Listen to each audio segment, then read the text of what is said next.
ये बयान मायावती का है, दलित वोट मेरे पास है, तो ये कहना चाहिए कि दलितों की ठेकेदार मायावती है। शायद 2024 की बात नहीं रहेगी। अच्छा, 13% है आपको वो कह रही है 85% है। 13% है, चुनाव आयोग के रिकॉर्ड से आधार पर बोल रहा हूँ। 13% है बहन जी का। छोटे संगठन बनाकर आप कहीं ना कहीं बहन जी के वोट काटने का काम करेंगे? मतलब बहन जी का साम्राज्य स्थापित हो गया और हम ही कमजोर कर रहे। हाँ, मायावती ये है, ऐसा अभी कोई मान नहीं रहा है। आप लोग मान रहे हैं, कोई बात नहीं है। मायावती को बसपा का उत्तराधिकारी मान रहे हैं। मायावती को बसपा का उत्तराधिकारी, हम बामसेफ है ना, ये सारे पैदा करने वाले लोग हम हैं। मायावती को पैदा करने वाले और तमाम लोग, ये हम लोग बामसेफ है। ये तो आप लोगों को मालूम है। तो मायावती की औकात भी तो जानते हैं ना, क्योंकि औकात तो बनाने वाले हम ही हैं। सर, वामसेफ में भी तो समझौता नहीं है। वामसेफ की भी 4-5 दड़े हुए हैं। एक आप चला रहे हैं, कोई दूसरे चला रहे हैं, मूलचंद जी ग्रुप है वगैरह वगैरह। 5-6 ग्रुपों में आप भी लोग बटे हुए हैं। मुझे और भी लोग हो जाए और 10-15 हो जाए, मुझे कोई एतराज नहीं है। क्यों? 99.99.99 में अकेला ही हूँ। 0.0000009 जीरो के बाद एक में अगर मान लो और 10-15 धड़े हो जाते हैं, मुझे कोई एतराज नहीं है। होने दो।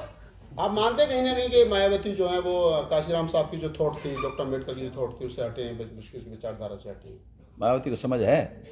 नहीं सर, आप कह रहे हैं ना, आप सवाल खड़ा कर रहे हैं तो हम मुझे तो कोई जानकारी नहीं है कि उसके पास ऐसी कोई समझ है। फुले शाह अम्बेडकर की विचारधारा को लेकर के मायावती चल रही। काशीराम जी चलते थे, मायावती कहाँ चलती? बहुजन समाज की राजनीति, मौलिक बात यह है कि हम लोगों को अपने बल पर जब तक राजनीतिक क्षेत्र में हम जिसको 85% कहते हैं, SC ST OBC माइनॉरिटी को, इन लोगों को अपना राष्ट्रीय स्तर का दल चलाना चाहिए, अपने चुनाव अपने बल पर लड़नी चाहिए।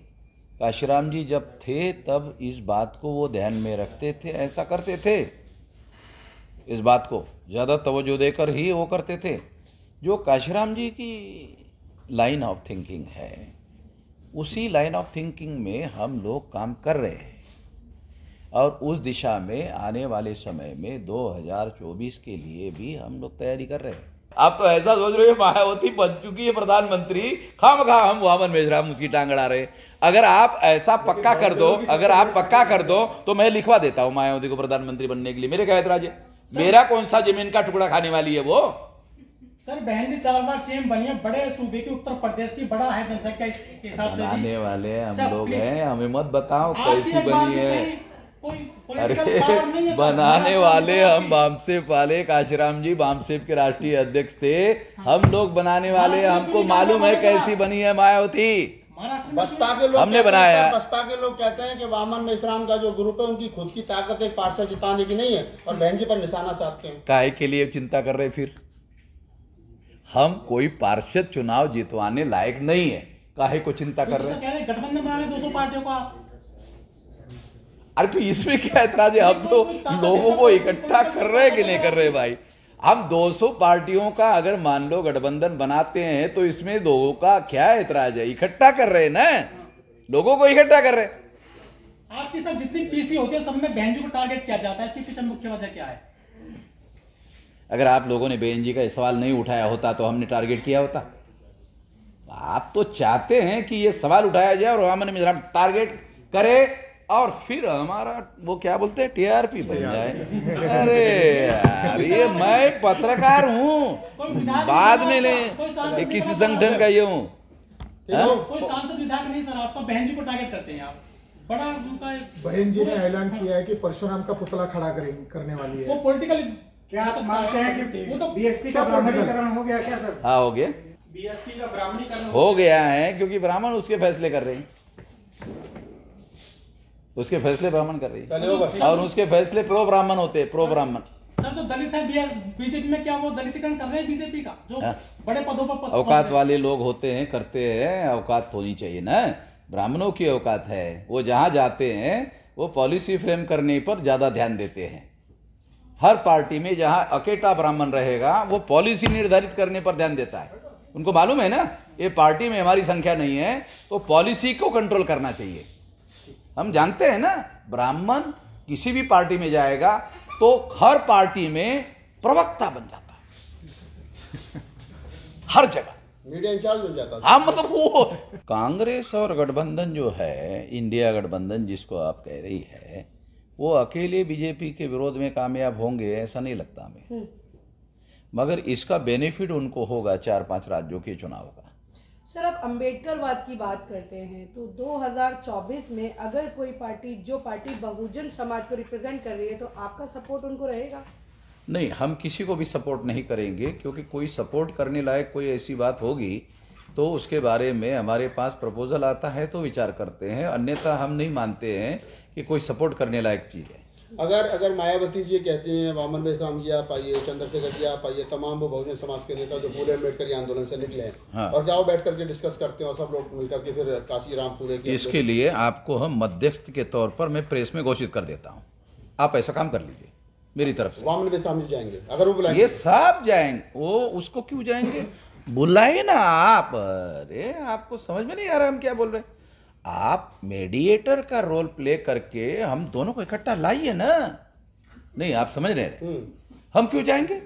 मायावती के इन्विटेशन पर जाएंगे, मायावती के इन्विटेशन पर जाएंगे, ये मुद्दा तो है नहीं ना।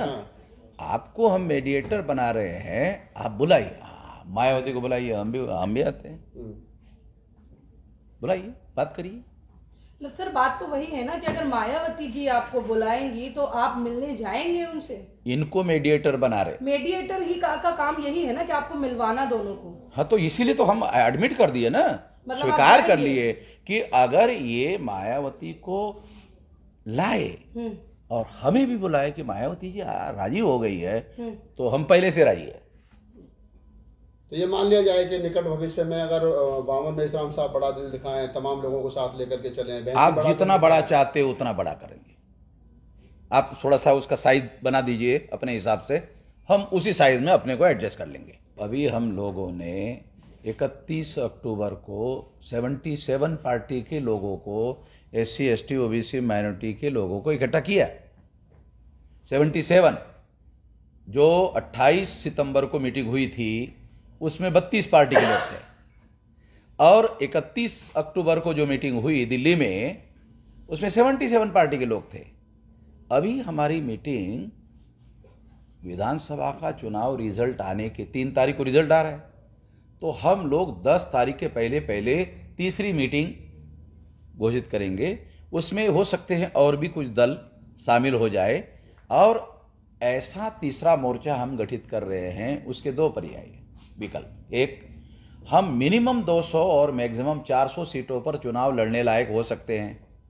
हमारे पास कोई गठबंधन का प्रस्ताव आता है तो गठबंधन की दिशा में भी हम लोग काम करेंगे, नहीं तो मिनिमम 200 और मैक्सिमम 400 सीटों पर चुनाव लड़ेंगे। तो ये मान लिया जाएगा वामन बेसराम साहब के नेतृत्व में जो है वो एक तीसरा गठबंधन जो है वो बहुजन घोषित हो गया को लेकर के बन रहा है। वो राष्ट्रीय परिवर्तन मोर्चा के नाम पर बाकायदा घोषित हो गया है, उसको बढ़ाने में लगे हुए हैं। उसकी तीसरी मीटिंग जो है 10 दिसंबर के पहले होगी। ईवीएम के साथ हम कब मांग रहे हैं? हम मांग रहे हैं कि फ्री, फेयर एंड ट्रांसपेरेंट चुनाव का वादा भारत के संविधान ने किया। इस मापदंड में ईवीएम मशीन नहीं बैठती है, ऐसा तो सुप्रीम कोर्ट ने खुद कहा। 8 अक्टूबर 2013 को सुप्रीम कोर्ट का जजमेंट आपने पढ़ा नहीं, हमसे ले लेना। वो कहते हैं, सुप्रीम कोर्ट क्या कहता है? सुप्रीम कोर्ट ये कहता है कि केवल ईवीएम मशीन के द्वारा फ्री, फेयर एंड ट्रांसपेरेंट चुनाव नहीं हो सकता। सुप्रीम कोर्ट का जजमेंट है 8 अक्टूबर 2013 का। इसलिए इस मशीन को पेपर ट्रेल मशीन लगाना होगा। तो हमने इसके लिए आंदोलन किया, और हमारे आंदोलन की वजह से पेपर ट्रेल लग गया, गिनती नहीं हो रही। तो इसके लिए 1 लाख लोगों का मोर्चा लेकर जाने का 26 तारीख को हमने ऐलान किया था। अभी वो तारीख हमने 31 जनवरी को किया है कि चुनाव के पहले इसको ज़्यादा हाईलाइट किया जाए। जो सुप्रीम कोर्ट के जजमेंट के रेफरेंस में मैं आपको कह रहा हूँ, वो जजमेंट तो अभी बरकरार है ना, अभी तो चेंज नहीं हुआ। जो जजमेंट का आप रेफरेंस दे रहे हैं वो जजमेंट चेंज हुआ है, जनता का जो दबाव पैदा हुआ, आंदोलन पैदा हुआ, उसके आधार पर। तो हम तो वही जनता का आंदोलन खड़ा करने की दिशा में आगे बढ़ रहे हैं कि अगर जनता के आंदोलन के दबाव में ही सुप्रीम कोर्ट सही फैसले लेती है तो फिर सही फैसले लेने के लिए हम जनता का आंदोलन खड़ा करते हैं। यही तो आपके सामने घोषित किया। सर आपने कहा कि बाम सेठ ने बहन जी को पैदा किया, चंद्रशेखर किसने पैदा किया है? चंद्रशेखर के बारे में यार आप लोग पूछ रहे हैं तो चंद्रशेखर को पूछना चाहिए ना। चंद्रशेखर के बाप के बारे में मुझे पूछ रहे हो? चंद्रशेखर का बाप बहन जी कौन के है? बारे में बता देते हैं ना हम लोग। चंद्रशेखर तो हमारे मामसेफ का प्रोडक्शन नहीं है, ये तो हम पहले से कह रहे हैं ना। आप चंद्रशेखर के बाप के बारे में जानकारी पूछ रहे, चंद्रशेखर नहीं बता सकता, ज्यादा बेहतर कि आपका बाप कौन है। अरे बेटे को पूछना चाहिए कि तुम्हारा बाप कौन है। आप हमको पूछ रहे, वो तो हमारा दोस्त है। तो 200 पार्टियों में चंद्रशेखर शामिल है, हैं? 200 पार्टियों में चंद्रशेखर शामिल है, आजाद समाज पार्टी शामिल है। वो अभी टेलीफोन आया था चंद्रशेखर का तो मध्य प्रदेश कि छत्तीसगढ़ में वो चुनाव लड़ वो रहे हैं। बोल रहे थे कि मैं आज मिल नहीं पाता हूँ, एक फला तारीख को मिल लेते। ये छत्तीसगढ़, मध्य प्रदेश, राजस्थान, उनका क्या ये वो यही बोल रहे थे कि हाँ, चुनाव में मैं छोटे थोड़ा समझौता बिजी हूँ, समझौता किया है। चुनाव में हनुमान मैं बिजी, गढ़ीवाल से वगैरह वो बोल वगैरह। रहे थे कि चुनाव में बिजी हूँ इसलिए मैं आ नहीं पा रहा हूँ, नहीं तो आज मिलना चाहता था। तो वो प्रेस कॉन्फ्रेंस में भी हम लोग बुलाते। सर अगर अभी तो मान हम लोग दो लोग मिलकर ये यही प्रेस कॉन्फ्रेंस कर लेते हैं। आपको पहले ही इनविटेशन दे देता हूँ। देखो बीजेपी के साथ अलायंस का हमारे सामने कोई मुद्दा नहीं है। हम लोग बीजेपी की जो राजनीति आज चल रही है वो देश हित में नहीं है, वो हम लोगों के भी हित में नहीं है, देश के भी हित में नहीं है। इसके विरोध में हमारा स्टैंड है। और एक कांग्रेस के बड़े प्रवक्ता कहते हैं कि इंडिया गठबंधन मायावती के बिना अधूरा है, बहन जी के बिना अधूरा है। इस पर आप क्या कहेंगे? अब उनको ऐसा क्यों लगता है, ये तो उनको भी पूछा जाना चाहिए कि अधूरा है तो मायावती को घास नहीं डाल रही, तो हम अकेले लड़ेंगे बोल रही। ऐसा तो बयान है ना भाई। क्योंकि उन्होंने कहा दलित वोट मेरे पास है, ये बहन जी ने कहा है। देखो औकात का मतलब होता है कि किसी भी विषय पर अगर आपके पास कोई शक्ति है, ताकत है, तो वो शक्ति और ताकत के हिसाब से ही तो बात होगी ना। तो जिस आदमी के पास संगठन शक्ति की औकात होगी, ताकत होगी, शक्ति होगी, उसी हिसाब से उसी लेवल की बात करेगा कि नहीं करेगा। तो मतलब ब्राह्मण इंसान हैं वो बड़े हैं, दलित इंसान नहीं है। नहीं, हम ये कह रहे हैं कि ब्राह्मण को हम इंसान से बड़ा मानते हैं क्योंकि वो ये ऐसा ही मानते हैं। हमको तो इंसान ही नहीं मानते। SC ST OBC को उनके सारे धर्मशास्त्रों में इंसान कहाँ मानते हैं, वो नहीं मानते ना। अब ये विषय पर तो सब लिखा हुआ है पुराणों में। ये 5 राज्यों के चुनाव लोकसभा के चुनाव के पहले हो रहे, इस दृष्टि से इसका महत्व है।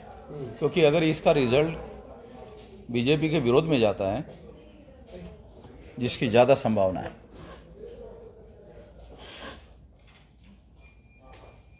सारे राज्यों में बीजेपी चुनाव हार जाएगी, इसकी ज्यादा से ज्यादा संभावना है। नहीं सर, बीजेपी 5 राज्यों में चुनाव अगर हार जाती है, कांग्रेस जीत हार तो जाती उसमें है बहुजन तो- समाज को क्या मिलता है? नहीं, हमें इसमें कोई बेनिफिट नहीं। अगर हमें बेनिफिट होता तो फिर हम लोग अलग से चुनाव क्यों लड़ते, फिर कांग्रेस को सपोर्ट घोषित करते। कांग्रेस और बीजेपी ये ब्राह्मणों के अलग अलग नाम है, ब्राह्मणों की एक ही पॉलिसी है दोनों की।